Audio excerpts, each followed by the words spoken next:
دوستو الپ ارسلان اسلامی تاریخ کا وہ دلیر سلطان گزرا ہے جس نے بکھرے ہوئے امت مسلمہ کو ایک جھنڈے کے سائے میں جمع کیا تھا اور اپنی رعایا کی فلاح و ترقی کے لیے ایسے کام سر انجام دیے جس کی مثال آج تک نہیں ملتی۔ الپ ارسلان کون تھا اور اس نے کیا معرکے انجام دیے، اس کی حکومت کا بیک اسٹوری کیا ہے، اس کی تاریخ سے واقف ہونا موجودہ دور کے مسلمانوں کے لیے بے حد ضروری ہے۔ اسی لیے ہم اس عظیم مسلم فاتح کے چند اہم حقائق کے بارے میں اپنی اس ویڈیو میں بات کریں گے اور ساتھ ہی ساتھ ایک ایسے جنگ کے بارے میں بات کریں گے جو قریب 15,000 مسلمانوں اور 3 لاکھ صلیبیوں کے درمیان لڑی گئی تھی، اور اس جنگ کا فاتح کون تھا۔ تو دوستو بس آپ لوگوں سے گزارش ہے کہ آپ ہمارے اس ویڈیو کو آخر تک ضرور دیکھیں، اور اگر آپ ہمارے چینل پر نئے ہیں تو چینل کو ضرور سبسکرائب کرتے ہوئے بیل آئیکن کو ضرور دبائیں تاکہ آپ کو اس طرح کی معلومات ملتی رہے۔ دوستو سب سے پہلے ہمیں یہ جاننا بے حد ضروری ہوگا کہ الپ ارسلان جو سلجوقی سلطنت کا بادشاہ تھا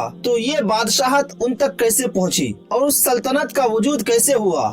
دوستو یہ بات ہے اس وقت کی جب خلافت عباسیہ کے دور میں ایک سلجوق نامی غیر مسلم ترک سردار کچھ خاندان کے ساتھ ہجرت کر کے سینٹرل ایشیا میں بخارا کے قریب جند کے مقام پر آ کر آباد ہو گیا۔ اس علاقے میں مسلمانوں کی اکثریت تھی جس سے ان غیر مسلم ترکوں کے برادرانہ تعلقات قائم ہو گئے۔ سلجوق اور اس کے قبیلے کے لوگ اسلامی تعلیمات سے اس حد تک متاثر ہوئے کہ پورا قبیلہ مسلمان ہو گیا۔ یہ سلجوق قبیلہ اپنی بہادری اور ایمانداری کی وجہ سے جند اور اس کے آس پاس کے علاقوں میں بھی بہت مشہور ہونے لگا، اور دوسرے ترک قبائل بھی سلجوق سردار کے جھنڈے تلے جمع ہونے لگے۔ ترکوں کے اسی اتحاد کی وجہ سے سلجوق نے ایک چھوٹی سی خود مختار ریاست کی بنیاد رکھی جو بعد میں سلجوقی سلطنت کے نام سے مشہور ہوئی۔ وقت کے ساتھ ساتھ سینٹرل ایشیا، یورپ، موجودہ ترکی اور ایران کے کئی علاقے سلجوقی سلطنت کا حصہ بننے لگے۔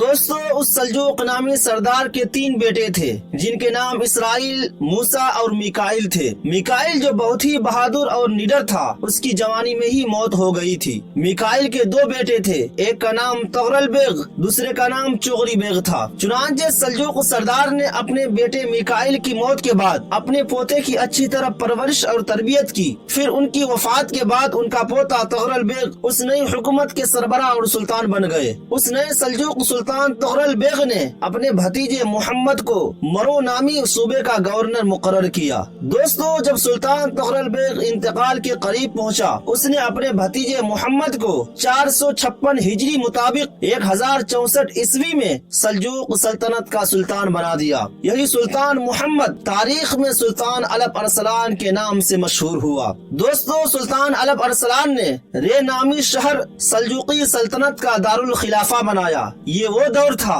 کہ جب سلجوقی سلطنت کے قرب و جوار میں یورپین صلیبی کافی طاقتور ہو چکے تھے اور اکثر مسلم علاقوں پر دھاوا بول کر لوٹ مار اور قتل و غارت گیری کرتے تھے۔ چنانچہ الپ ارسلان نے سلجوق سلطنت کی ذمہ داری سنبھالتے ہی فساد پھیلانے والے صلیبیوں سے مقابلہ کیا اور ان کے علاقے آرمینیا اور جارجیا کو سلجوقی سلطنت کا حصہ بنا دیا۔ ان فتوحات سے فارغ ہو کر سلطان الپ ارسلان نے حجاز مقدس یعنی مکہ اور مدینہ کی طرف توجہ کی۔ ویسے تو یہ علاقے فاطمی حکومت کے کنٹرول میں تھے، لیکن عمال کی نااہلی کی وجہ سے یہاں کے مسلمان سخت بے چینی کا شکار تھے۔ چنانچہ سلطان الپ ارسلان نے حجاز مقدس سے فاطمی حکومت کا خاتمہ کر کے وہاں 462 ہجری میں عباسی خلافت کا جھنڈا لہرا دیا۔ الپ ارسلان ہی وہ پہلے ترک حکمراں تھے جنہوں نے حجاز مقدس کی خدمت کی۔ علامہ ابن جوزی لکھتے ہیں کہ قیصر روم رومانوس مسلمانوں کو مٹانے کے لیے بہت بڑا لشکر تشکیل دیا تھا، جس میں 3 لاکھ جنگجوؤں کے علاوہ جنگل کاٹنے والے، راستہ ہموار کرنے والے اور دیوار میں نقب لگانے والوں کی تعداد 1 لاکھ سے بھی زیادہ تھی۔ اس لشکر کے پاس 60 منجنیق تھی جن پر بھاری بھرکم پتھر رکھ کر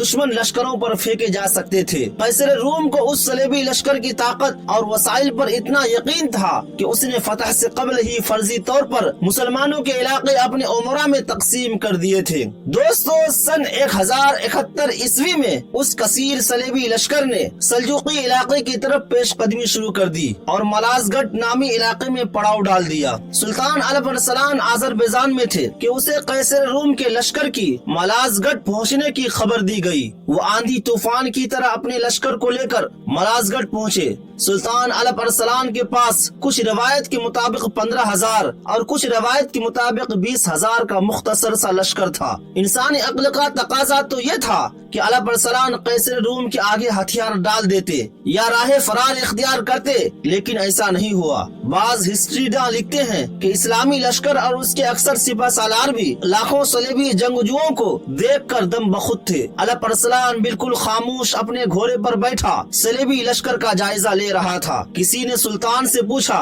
कि क्या सोच रहे हैं? सुल्तान अलप अरसलान ने जवाब दिया, मैं सोच रहा हूँ कि इन लाखों जंगजुओं को दफनाऊंगा कहाँ। ये कहकर अलप अरसलान कहकहा लगाने लगा तो सारे सरदार हैरान रह गए। रमजान शरीफ के आखिरी अय्याम थे। सुल्तान अलप अरसलान ने नमाज के बाद अपने सिपाहियों और कमांडरों को मुखातब किया और कहा कि जो वापस पलटना चाहे वो जा सकता है, लेकिन मैं पीछे नहीं हटूंगा। मनसबुल आइन फतह या शहादत है। अलप अरसलान ने रिवायत के आइन मुताबिक कैसर रूम रोमानूस को सुलह का पैगाम भेजा, लेकिन कैसर रूम ने फौजी ताकत के गुमान में सुलह की पेशकश ठुकरा दी। दोस्तों, अलप अरसलान ने कैसर रूम का जवाब सुनकर उसी वक्त हमला करना चाहा, लेकिन बुजुर्ग आलिम ने ये मशवरा दिया कि आप कल जुमा की नमाज अदा करके फिर मैदान जंग में जाएं, क्योंकि मुसलमानों की आदत है कि वो नमाज जुमा अदा करके आलम इस्लाम के लिए खुसूसी दुआ करते हैं और मुमकिन है कि किसी एक मुसलमान की दुआ आपकी फतह का सबब बन जाए। सुल्तान अलप अरसलान को आलिम दीन का ये मशवरा बहुत पसंद आया। सुल्तान ने अगले दिन नमाज जुमा के बाद अपना शाही लिबास उतार कर सफेद कपड़े पहने और इस्लामी फौज को मुखातब करके कहा कि ए मुजाहिदीन इस्लाम, मेरी खुशी इसमें है कि तुम मेरे बाद जिंदा रहो। मुझे आपकी वफादारी पर कोई शक नहीं। मैं खुशी से आपको इजाजत देता हूँ। आप में से जो कोई भी वापस जाना चाहे वो जा सकता है। अलप अरसलान आज किसी का बादशाह नहीं है। मैं आज आपकी तरह एक आम सिपाही हूँ। मेरे साथ जो लोग भी इस जंग में शरीक होंगे, तारीख उनको हजारों साल तक याद रखेगी। मैं अलप अरसलान, अगर मैं मैदान जंग में मारा जाऊँ तो ये सफेद कपड़े मेरे कफन होंगे। सुल्तान अलप अरसलान ये कहकर खामोश हो गए। हर तरफ खामोशी फैली थी, इतनी खामोशी कि हवा की सरसराहट भी सुनाई देती थी। यकायक अल्लाहु अकबर के नारे हवाओं को चीरते हुए लाखों सलेबी जंगजुओं के कानों तक टकराने लगी, जिससे उन पर हैबत तारी हो गई। तमाम लश्कर ने अलप अरसलान के शाना बशाना मैदान जंग में उतरने का फैसला किया। दोस्तों, मुअर्रिखीन लिखते हैं कि उस दिन मलाजगढ़ में इतनी शदीद लड़ाई हुई कि अगर आज कोई इंसान ऐसी लड़ाई देखे तो खौफ और हैबत से उसकी वही मौत वाक़ई हो जाए। एक यूरोपीय मुअर्रिख लिखता है कि जंग मलाजगढ़ में सुल्तान अलप अरसलान ने अपने तीर अंदाजों से बेहतरीन काम लिया था। सुल्तान ने तीर अंदाजों को बुलंद मकाम पर चांद के शक्ल में खड़ा करके दुश्मन के सफों पर बारिश की तरह तीर बरसाने का हुक्म दिया था। ये लोग इतनी तेजी से तीर बरसाते थे कि पीछे वाली सफों मौजूद सलेफी फौजियों को आगे बढ़ने का मौका ही नहीं मिलता था। असर के वक्त जब जंग जोरों पर थी तो कैसर रूम से एक बहुत बड़ी गलती हुई। कैसर रूम को थकावट महसूस हुई तो वो दौरान जंग ही आराम के लिए अपने खेमे की तरफ पलटा। जब सलीबी जंगजुओं ने अपने कमांडर रोमानूस को वापस पलटते देखा तो वो ये समझे कि शायद वो मैदान जंग से फरार हो रहे हैं। घबराहट में सलेबी भी वापस पलटने लगे तो पूरे लश्कर में भगदड़ मच गई। उस भगदड़ में सलेबी सिपाही एक दूसरे को कुचलते हुए जान बचाने के लिए भागने लगे, तो दूसरी तरफ सल्जूक फौजी भी उस मौके को गनीमत जाना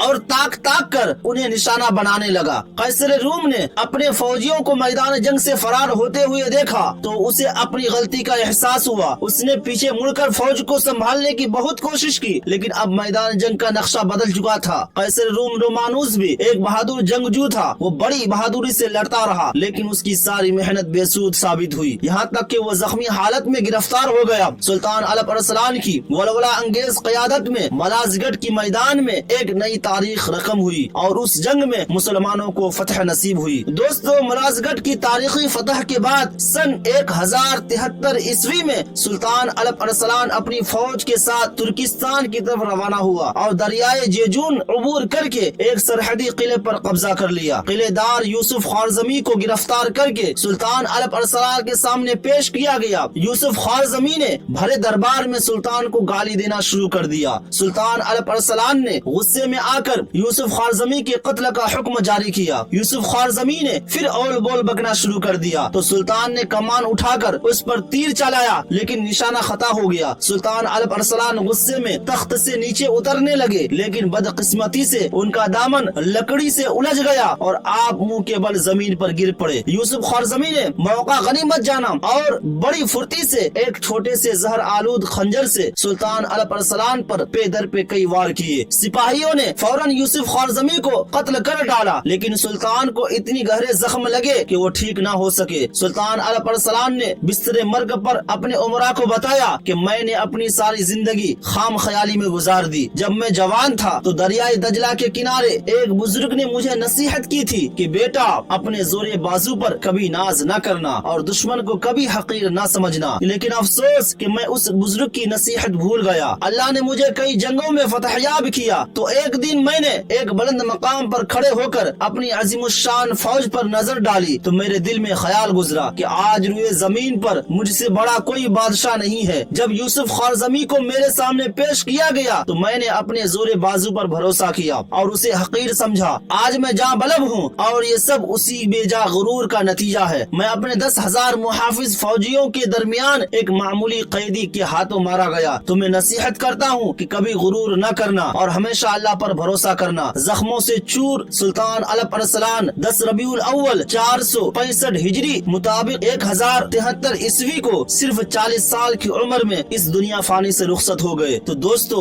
ये थे अलैहिस्सलाम जिन्होंने अपनी पूरी मेहनत और लगन और बहादुराना कुव्वत के साथ उम्मत मुस्लिमा को एक करने की कोशिश की। यही वजह थी कि उनके बाद जो उस तख्त पर बैठे उनके लिए राह हमवार होना शुरू हो गया और सल्जूकी सल्तनत अपने उरूज तक पहुंच चुकी थी। तो दोस्तों, मैं उम्मीद करता हूं कि आपको ये मालूमात अच्छी लगी होगी। अगर आपको हमारी ये वीडियो अच्छी लगी है तो वीडियो को लाइक करें और अगर आप हमारे चैनल पर नए हैं तो चैनल को सब्सक्राइब करते हुए बेल आइकन को जरूर दबाएं। मिलते हैं फिर एक नई वीडियो के साथ। खुदा हाफिज।